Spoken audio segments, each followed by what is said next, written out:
Social collaboration is everywhere in our daily lives. But what about our work lives? Enterprise social collaboration platforms are making collaboration easier. But what are the dangers that come with them, and how can companies mitigate against these risks and dangers? Hello, it's the Collaboration Kernel, and welcome to my podcast on safe and secure enterprise social collaboration. Enterprise social collaboration platforms such as Microsoft Yammer, which has now been renamed and rebranded to Viva Engage, and also Microsoft Teams, allow users to interact and collaborate in wholly new ways. It's empowering the corporate individual that uses them to quickly share ideas and experiences and views with a wide audience across these platforms. When implemented correctly, these platforms can improve productivity because teams of co-workers can collaborate on projects seamlessly using asynchronous or synchronous communication. Meanwhile, important communication such as product recalls, event announcements, health and safety, emergency alerts can be disseminated instantly. However, enterprise social collaboration platforms do pose a little bit of a risk. These platforms can quickly turn private venting of a personal grievance, for example, into something that harms a company's reputation or costs an employee their job.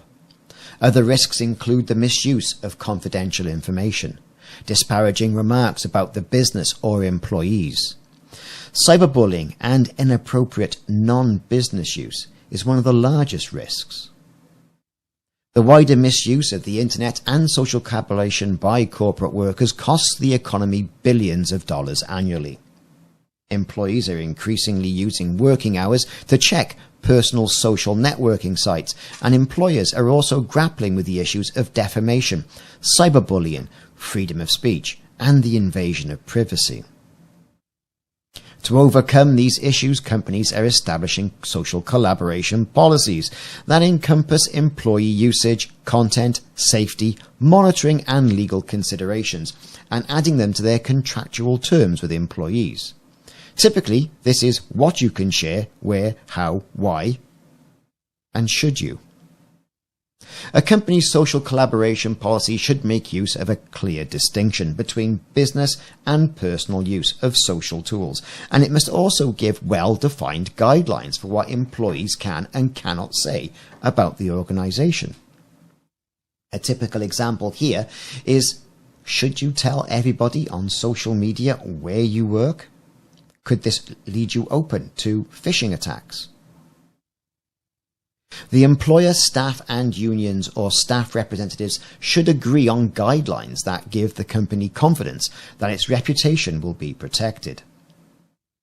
Employers should apply the same standards of conduct for online matters as they would for offline matters, giving examples of what might be classified as defamation or a breach of confidentiality, and listing the possible penalties for breach. Similarly, employers should set rules outlining what information employees may disclose and the opinions they may express when writing blogs or social media posts. It can be beneficial to share relevant legislation on copyright and public interest disclosure, but by giving employees these guidelines, the company has grounds for challenging anyone who violates company messaging or standards. The policy must also ensure that employees feel protected and employees feel protected rather than gagged or stifled and having their productivity stifled. Enterprise social collaboration platforms are a great way of getting your thoughts and ideas out. The organization's cyberbullying policy should also be incorporated into its overall policy on corporate conduct. No longer does bullying take place behind people's backs around the water cooler or when you leave a room.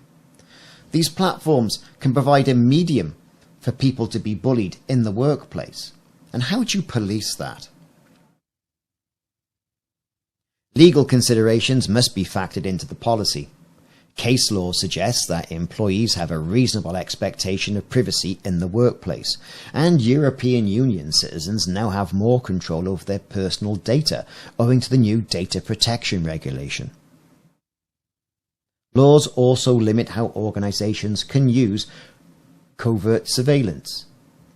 Consequently, if an employer plans to monitor social collaboration activity in the workplace, employees should be informed during the onboarding process and in subsequent meetings with their line managers, and part of the standard working information that you have to go through every year as part of standards of business conduct. An effective social collaboration strategy encompasses not only policy but also tools and training, so employees know which tool will be best to communicate their message. Would that be email? Would that be a tool like Microsoft Teams? Or something like Viva Engage? Or Workplace by Facebook?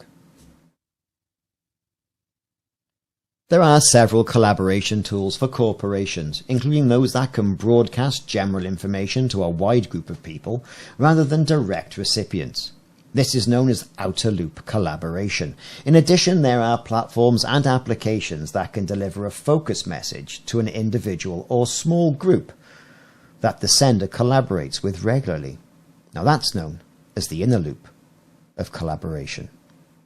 Companies should provide employees with social collaboration training to ensure that these tools are used properly and that everyone understands and follows social collaboration guidelines.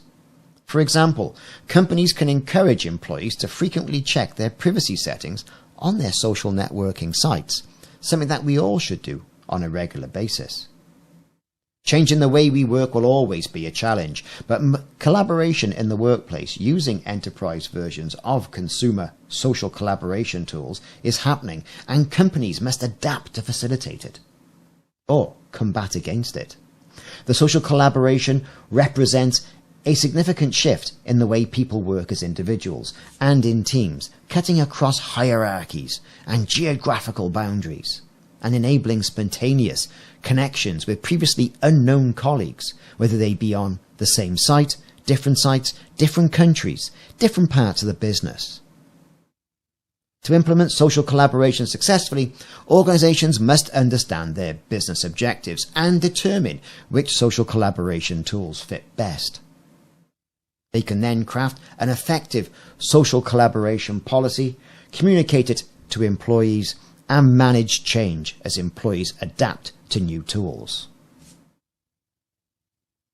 Over my time as a consultant, I hear many stories from different individuals. Working with one particular healthcare trust, I was aware that patient records were being shared over commercial Facebook, public Facebook, whilst a bunch of doctors were playing golf. Now, when I told the particular IT department head about Workplace by Facebook, for example, that gave a comparison to the public Facebook, they implemented it virtually immediately with good organizational management of change as well. I was also made aware of certain police forces discussing important cases over tools like WhatsApp. At least it's encrypted. But by installing a social collaboration tool like Microsoft Teams as a collaboration hub, WhatsApp Enterprise, Workplace by Facebook, you at least stand a chance of controlling the information and not having it unmoderated on the cloud social platforms that we use on our day-to-day basis. Thanks very much for listening to this short podcast on social collaboration in the enterprise. Hope you found it useful. Check back for more podcasts in the series.